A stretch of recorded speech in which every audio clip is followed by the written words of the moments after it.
Hello, good evening, every one of you.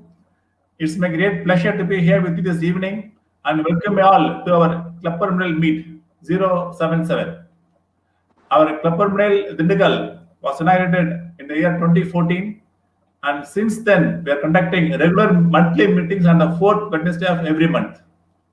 Due to the COVID times, we are not able to meet in person, so we are arranging these webinars. I thank Lupin for arranging this webinar for us. And the speaker of the day is Dr. Nardhanan. Our club is a unique club. It comprises of almost all the members of all specialities. So I welcome every one of you to the club, to this meeting, a special meeting. And the topic is going to be GINA Global Strategy for Asthma Management and Prevention. What is new? We all know every year GINA gives a beautiful guidelines, and to highlight it to us is Dr. Nardhanan. He had finished his MBBS in Annamalai University. He did his MD chest at PSG Medical College Coimbatore. He did his DM Pulmonology and Critical Care at the Amrita Institute of Medical Sciences, Cochin. Then he finished fellowship in Advanced Interventional Pulmonology at Tigerberg Hospital, Cape Town. Currently, he is the lead of international pulmonology team at Apollo Hospital, Madurai. We welcome you, Nardhanan, for your presentation. Thank you, we'll sir. have questions at the end of session. Yes, sir. You can start typing the questions in the space provided, and once the meeting is over, we will take the questions one by one. Thank you. We have a great time. Thank you. Over to Nardhanan. Thank you, sir. Yeah. Today's topic is basically the how to develop the asthma, how to treat the asthma, what are the new treatment strategies available in the current scenario. So what is COVID and asthma? So what is the relation right now? So the patient should be taking their inhaled corticosteroids regularly and to avoid any asthma exacerbations. And some patients who are having severe asthma, they can take their oral corticosteroids. And all patients should have a written asthma action plan. Like they should be able to manage the asthma as much as possible within the home and try to avoid the severe exacerbations. And we should also avoid nebulizers wherever possible in the clinic, because they have a risk of disseminating virus, as nebulizer is basically a aerosol generating device. So this increases the risk of disseminating the virus. So we prefer right now is either a pressurized metered-dose inhaler via spacer, or also we are currently using the Synco breath. This is basically a breath actuated metered-dose inhaler for personal purpose during exacerbation. And we also not doing spirometry in patients who have a suspected and confirmed COVID-19 as due to the dissemination of the virus and the exposure of the staff to the infection. So, and we also follow the strict infection procedures, and the maximum we are doing the aerosol generating which is with PPE. And we also have to follow this local health authorities advice and PPE based on the current local guidelines. And this is a very, very phenomenal change in the GINA guidelines. Like GINA no longer recommends treating either adults or adolescents or children with short-acting bronchodilators alone. Instead, they should be receiving a corticosteroid containing inhaler. So anybody using this salbutamol alone, please don't use anymore. We can give either like a inhaled corticosteroid in mild asthma like budesonide, or you can also add ICS LABA depending upon symptoms. But the initial drug to start with is right now not salbutamol anymore. There is no salbutamol monotherapy. For all patients, we can start with the budesonide, at least a budesonide single budesonide inhaler or budesonide rotacaps or budesonide nebulization depending upon the need. That is the need of the hour right now. This is the important point of the guidelines, GINA guidelines. So why this thing started? Because even this, they expect that the patient with mild asthma has a risk of serious adverse events. So that is why, and people have been treating with only SABA. that is like the salbutamol typically.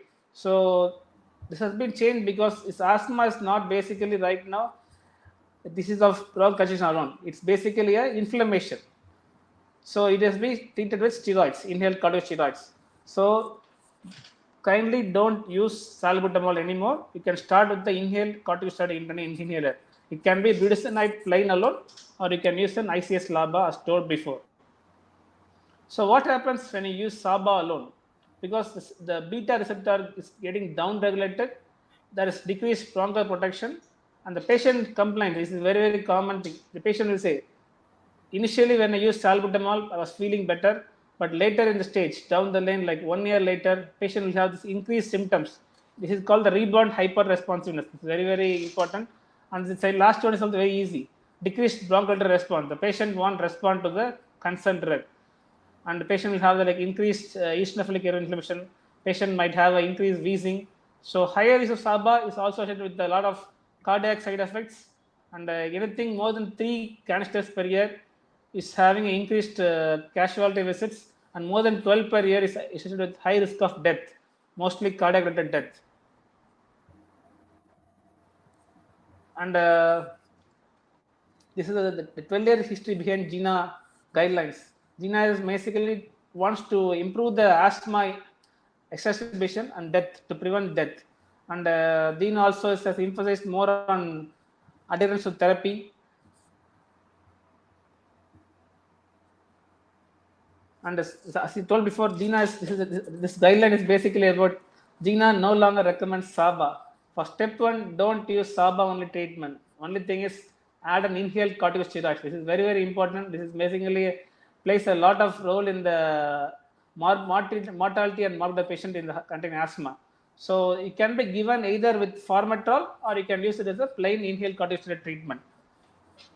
And there's also need to be put on the short-term population level.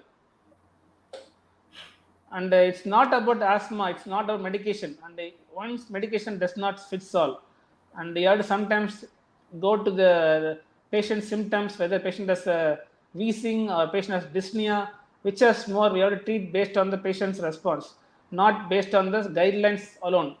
It's because not one size fits all. And there's a separate guidelines for children 6 to 11 years and less than 5 years in the main GINA guidelines currently. This is the guidelines. I think everybody can see it in the slides, and also can download in the internet. This is basically step 1, step 2, step 3, step 4, step 5 asthma. This is like how we classify asthma and how to treat asthma. So we can just see high dose is basically given in the step 5, and step 1 is basically you can give low dose inhaled corticosteroids plus formoterol. That's an important point to be emphasizing right now. Yeah, ICS formoterol is a preferred reliever, because a lot of people use, I'm seeing ICS salmeterol. So, but formoterol is very, very good compared to the salmeterol in asthma, because it is much more cardiac safety is much more better than the formoterol drug rather than the salmeterol drug. So these are the RCTs supporting the evidence of formoterol in mild asthma. You can it's called the Novel Start study, and they found that mild asthma responds better with a lot of less side effects in the RCT group. And it's also studied include the inflammatory markers, FeNO study, and these are the new things. So the main thing is consider budesonide with formoterol in mild asthma rather than salmeterol fluticasone. Budesonide, formoterol, mild asthma. A lot of studies to support the evidence, so you can go for it. This is basically children's asthma. What are the guidelines? So even children's, they recommend the same thing. Consider the low dose inhaled corticosteroids whenever possible, rather than giving us SABA. So this is the how we classify asthma: step 1, step 2, based on symptoms. We can ask the patient how many times have symptoms, less than twice a month, or twice a month, more than daily, most days in a week, or most time in a day. This is basically how we classify asthma. So this is how we start in the clinic. Suppose patient is having more times of symptoms in the waking at night mostly. So we dose with the medium dose ICS LABA. And the patient is having less than 2 times, you can have low times, you can start low dose. But patients having only symptoms twice a month or more, you can use it like daily low dose. So this is how we classify treatment of asthma, like how we go step 1, step 2, step 4. We increase dose based on symptoms and spirometry. This is basically for children. The guidelines are pretty much same. There is nothing much of a difference comparatively.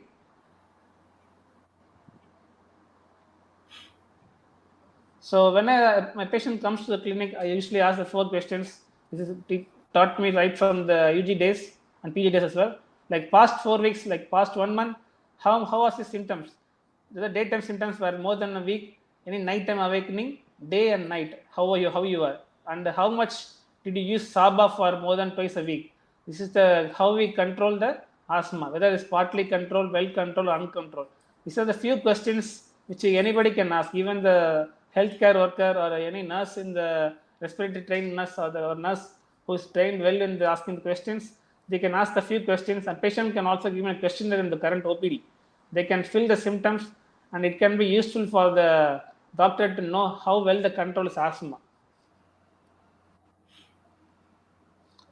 So this is like how much low, medium dose, how we demarcate the low dose, medium dose. So there are different drugs. Like commonly we use the fluticasone in the clinical scenario. So fluticasone and budesonide. So anything between giving 200 to 400 mics is low dose, and 400 to 800 is medium dose. Anything more than 800 is high dose.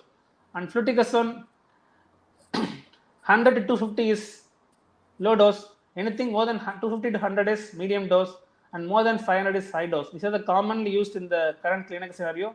So please remember budesonide and fluticasone. When you're giving 200 once a day or twice a day, it's low dose. If you're giving 400 twice a day, then it becomes a medium dose, and anything high 800 is high dose. So this is basically the how we classify the low dose, medium dose, and high dose. In children, it's totally different. It's 100 to 200 is low dose, 200 to 400 is low dose, and high dose is more than 400. So this is basically how we, children and adult, they have different varieties of high dose and low dose based on the weight and age. In children less than 5 years. So this is basically a table to be near your practicing table or in your pin board, so you can just refer for your future use. And also people receiving asthma, and a lot of people are saying that asthma, I take Montelukast alone. It's not the drug of choice, definitely. It's basically a maintenance therapy in the asthma. And also there are risk of neuropsychiatric events, and children, they have this hyperactivity and behavioral problems. In some children they have this, and also have the suicidal tendency in adults and adolescents. So in patients who are complaining, maybe on a review visit, or some patients say, sir, when I use this tablet, I feel I'm not getting sleep. So please don't neglect it. The only thing is you can stop the Montelukast, as simple as that. So what is new in children and asthma? Asthma in every children and adult is you have to maintain a school-based program or a home action plan, like what to do when the increased breathlessness, whether to take a nebulizer or whether to call the doctor. There should be a nice protocol written and typed to the patient, so the patient can do the necessary things. And if he's not feeling better, he can attend to the respiratory clinic or the current doctor whom he has a casualty visit. So there should be a nice protocol designed for the patient and given to the patient. And severe asthma, there's a drug called mepolizumab. It's basically a monoclonal antibody. It's been recommended for the asthma in children 6 to 11 years. And children aged 5 years and younger, and that kind of infection, they have to see for the respiratory rate and decide whether the patient has a sick or not. This is a pocket guide of asthma. I think everybody can put it on the table for future quick reference. So this is basically what are the treatment for severe asthma is basically the anti-IgE, which everybody knows is called the omalizumab. It's been for the market for a lot of years. So these patients, they respond well to the anti-IgE therapy, and anti-interleukin 4, anti-interleukin 5R. So these are the few drugs which we talked about. Mepolizumab, so it might help in the severe asthma treatment. So right now the severe asthma is separate entity of its own. So we have to consider a lot of this therapy as well. It's not conventional inhaler therapy alone which needed. We have to look for asthma and treat with corresponding drugs of higher doses. If still not responding, we can consider this biological agents alone. But only the current thing is omalizumab is the only drug which is right now available freely in the Indian market and most for more than 10 years. So it's right now the price is also come down to the nominal limit. But the only thing is you have to take it on a monthly basis based on the IG levels. So right now we also have a separate entity called the asthma and COPD overlap.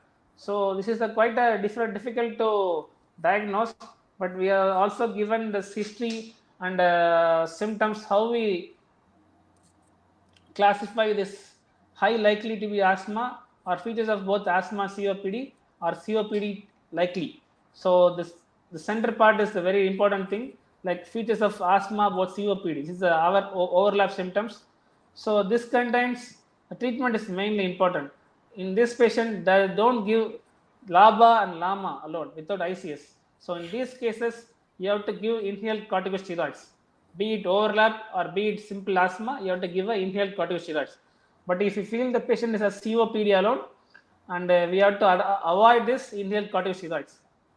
Avoid high dose. Have to maintain with the lower dose because high dose of inhaled corticosteroids has a tendency to cause pneumonia. So patient might end up in the hospital having a higher chance of developing pneumonia. So in that kind of COPD patients, try to be not to be liberal with the inhaled corticosteroids. Try to maintain a low level of inhaled corticosteroids for the patients. And other changes, mainly there is nothing much of anything. And as you all know that obesity is mainly a risk factor for developing asthma. But everybody should be ask the patient to cut down on the weight and advised to go for exercises. At least patient who can below 50 who are they have to go for the jogging or running, and that will also help to increase the beta receptors, so the drug will respond well. It's not about reducing the weight and asthma has come down, and it will also help to down regulate, increase the regulation of beta receptors, so that drug can act much more better, so that your drug acts much more better comparatively. So that is the main when my patient says us like, so whether with weight reduces asthma, the asthma risk may reduce, but more than this, your drug may act well. So that is the only reason you can go for the take the exercise and reduce obesity.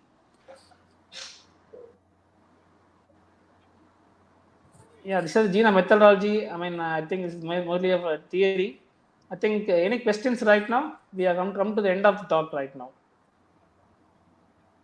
Yeah, there are a few questions I'll ask now. Yeah. Yes, sir.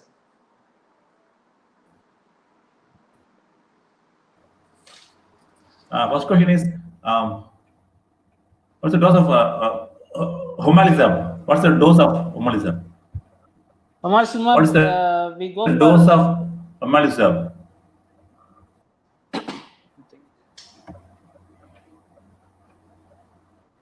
omalizumab, we go for 150 mg dose depending upon the IgE levels, sir. Depending upon the IgE levels, 150. So we give us it comes in the pre-filled syringe. So give us a subcutaneous syringe, and we ask the patient to wait for 1 hour, and they monitor the IgE levels, and every monthly it should be given, sir. This is another question. In children, how to start treatment with for asthma? Is only with ICS or ICS plus LABA? For children with mild asthma, we have to start with the inhaled corticosteroids, and we can go for low dose. If patient is not responding, then we have to add an ICS with LABA. That is the current recommendation. We see in some patients they continue montelukast plus levocetirizine tablets for years together. Can they be allowed to continue that, or we should just time limit for the montelukast plus levocetirizine tablets? I think I think this is very valid question. A lot of patients are, continuing on the Montelukast plus levocetirizine.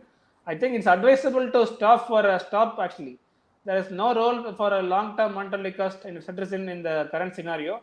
I think Montelukast as a per se alone has a maintenance therapy. It can be given in the maintenance therapy for asthma. Is it necessary to combine Montelukast with antihistamines for longer periods, or Montelukast alone will be enough for long-term management? Montelukast alone is enough, sir, so far. But the patient has symptoms of rhinitis, or patient has a lot of this allergic issues like hyperreactivity, and patient has also any nasal issues, rhinitis, like nasal block, we can add antihistamines based on the patient's symptoms. There are a lot of antihistamines, from cetirizine to bilastine to desulfuridine. So patient symptoms, we tailor the antihistamines. It's not levocetirizine always.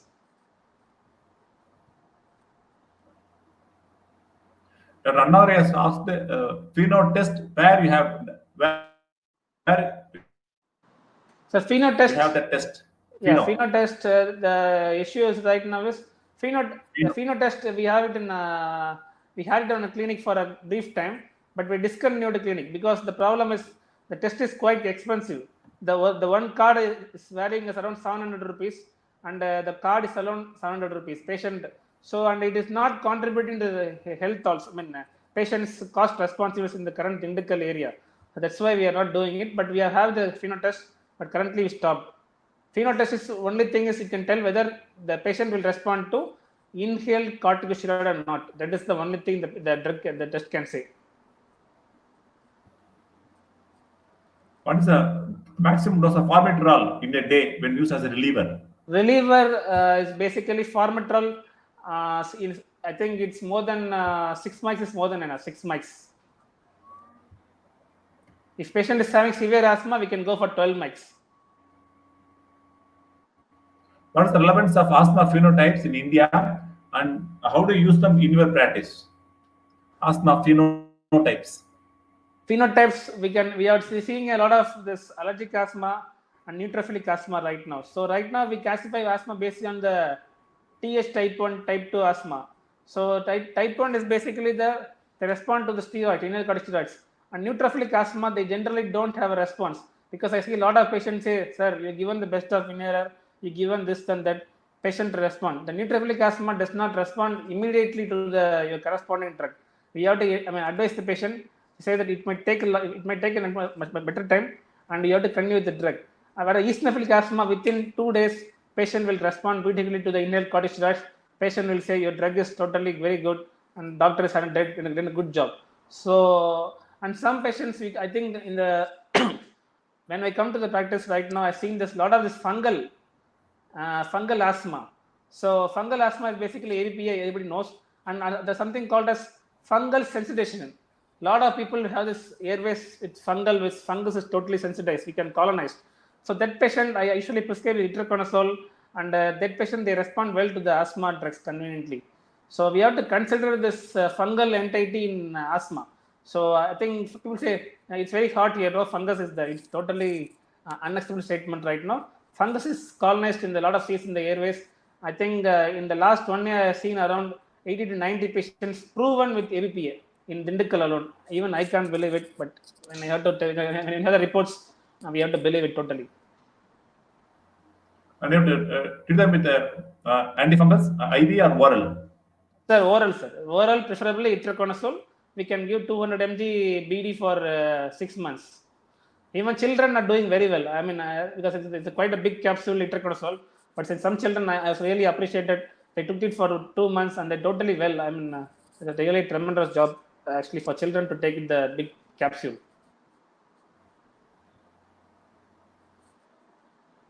What's the dosage interval of formoterol containing ICS/LABA when used as relievers and controllers? Dosage interval of formoterol containing ICS/LABA, Foracort, or Budamate, as controllers and relievers. Probably take 1 puff in the morning, 1 puff in the evening. You have to, how do you do? You can take 1 day. Sir, actually, the formoterol and salmeterol, as you all know, that it's a long-acting beta analysis. It's basically it retains in the our body for 10 to 12 hours. So 10 to 12 hours. That's why we give BD right now. And the indacaterol is basically once daily because it has the tendency to accumulate in the lipid raft of the cell, so the drug can slowly dissociate in the body. So that's a thing available right now. Salmeterol and formoterol, we give it BD 12 hours because the half-life is 12 hours in the body. Indacaterol 24 hours, 22 to 24 hours. Patient to be started on ICS plus LABA. How we saying control with SABA? Patient to be started in ICS LABA. Sir, right now that we are not using SABA for reliever, sir, control. SABA is out probably. Probably So out no because, more indicator. no more indicator. We can use ICS LABA because it's called smart therapy. Smart therapy is single maintenance and reliever therapy. So you can use this as a reliever and maintenance. So I prefer usually go with the ICS LABA because if we start SABA, the patient will buy the same thing SABA, and ultimately patient will worsen. So right now I'm usually go for smart therapy. ICS and LABA, they can use the maintenance and reliever therapy. I usually don't give SABA right now. It's kind of deleterious for the patient's life. As you see, as you rightly told, the asthma COPD overlap is becoming very common nowadays. Yes, sir. You are able to see young patients developing symptoms of COPD, and old people suddenly develop asthma. That also is quite common. Yes. How to differentiate exactly and how to plan a treatment in the case of ACAS? ACAS, asthma COPD overlap is quite difficult in the clinic to elicit the history because every patient will say they have smoked and they might have these problems before. So mainly what I do is I do a spirometry and I see for the reversible testing. If the reversibility is much more better than the post-bronchial reversibility, I consider most likely asthmatic treatment rather than COPD. But COPD will also has reversibility, but the reversibility will be not be much more evident in the asthma group. So that is the mainly thing I concentrate upon. So it's basically up to the clinical judgment and the history. And in COPD, I try to limit the inhaled corticosteroids. I go for only LAMA and LABA, like glycopyrronium is the latest molecule right now, and glycopyrronium plus formoterol. I go with that rather than steroids. If patients who are really obese, asthma curve is not that much clear because because it shows more obstructive symptoms. Obese patients, how to elicit bronchodilator effect in an obese patient? He shows more of most of obesity. Yes, sir. Obesity is basically whenever a patient says, "Sir, being obese has risk asthma." There's only one question, one answer. Obesity is basically it increases the interleukin 6. It increases the interleukin 6 in the body. So it's basically increases the risk of asthma. Whoever is obese, even they don't have family history of asthma, interleukin 6 is enough to cause systemic inflammation and asthma is substitutes. So how to elicit this, whether reversible or not? I generally ask them to do a FeNO testing. In that case, FeNO is very, very useful because if it's inhaled corticosteroid responsive, they have a higher chance of responding to the inhaled corticosteroids. So they have a better response in the future days. Provided that they also need to lose weight. I usually set a target like every month 2 kgs they should lose. That is the optimum target right now.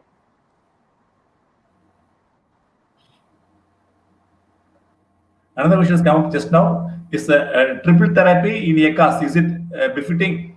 Yeah, triple therapy in asthma is benefiting. Yeah, a lot of patients who have recurrent exacerbations, who have a lot of hospital visits, who have gone into the ICU, I would definitely go for triple therapy. Triple therapy associated overlap is very good actually, because even right now, I don't know, they have launched in the last few weeks. They have brought the glycopyrronium, they got the formoterol, they got fluticasone in a single rotacaps, dry powder inhaler right now. So this right now in the market. In that patients, I think triple therapy is very much beneficial. It also reduces the risk of asthma and going into the ICU, basically. And another small question: what's the personal choice? Do you go for dry powder in DPIs or metered dose in MDIs for asthma? What's your personal choice? So I usually, when I am in the clinic right now, I ask them to demonstrate this device. If they are not taking the properly, like what I told, then I don't give this dry powder inhaler, whether the drug is good or not, because without the device, the patient is not going to. I mean, even if you give the triple drug therapy or single therapy or monotherapy, auto therapy is not going to. So I usually go for the breath actuated metered dose inhaler. I go for the device like. Synchrotip, yeah, everybody knows Synchrotip, Symbicort, and personally, I like this very much. This is one of the very very good device in the market. It's called the Discaler, serrated Accuhaler. Everybody knows this is serrated Accuhaler. This is a very very international device, and only the good thing is, I don't know if anybody has taken it. I have taken it personally. It tastes sweet after you take the inhaler. So in this way, patient adherence is very good, because sometimes they, why kasagdu sir, why kasagdu? So this is in this kind. If you are a diabetic, this is basically. And if you are a diabetic, no, they can take this. It's not like it's sugar, sir. No problem. It's not sugar. It's basically I think if I forget what is the content actually, because even I have the same question to the scientist when I enter the meeting. It's actually different compound. I forget the compound actually. Yeah. Okay. So I think that's all. With this, we'll close off. It's a very excellent presentation, Nadran. We have very good interaction also. Yes, I sir. thank all the participants. I thank Blueprint once again for the time. I thank Mr. Harsh, who was with us throughout and made the webinar a great success. Thank you. We'll close with that. Thank you, sir. Thank you, Nadran. Thank you, Wonderlal. Thanks, team. Yeah, thank you. Thank you, sir.